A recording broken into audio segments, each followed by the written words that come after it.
Mga dahilan kung bakit naghihiwalay ang magkarelasyon. Una, selos. Ang pagsiselos na sobra o wala na sa lugar ay hindi nakakatuwa. Maaaring makasama o makasira pa ng inyong relasyon.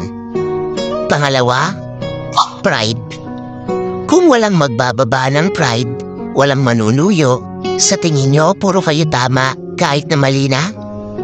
Pangatlo, pag-cheat. Minsan kahit gaano mo pa kamahal yung tao, lolokohin ka pa rin.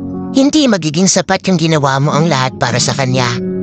Minsan ipagsasabay pa kayo at madalas, bago kayo maghiwalay, may nakareserba na. Pang-apat, walang time. Hindi mo naman kailangang mag-please para bigyan ka ng oras at atensyon. At bago ka pumasok sa relasyon, siguraduhin mo munang kaya mong mag-handle ng oras. Kasi hindi naman pwedeng busy ka na lang palagi. Bigyan mo rin siya ng sapat na atensyon at oras kahit hindi palagi. Panglima, sampuhan. Lalayo ang loob nyo sa isa't isa dahil dito. Kapag pinapabayaan nyo, uhahayaan ninyong magkagalit kayo.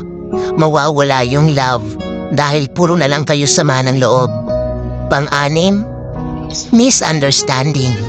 Maling hinala. Yung puro ka pag-overthink kahit wala siyang ginagawang masama. Kaya wala kang tiwala. Nakakasira din yun ng relasyon. Kung maaari, pag nag-aaway kayo, huwag niyong patagalin ang alitan. Kung napanood nyo to, sana may natutunan kayo kung anong dapat iwasan.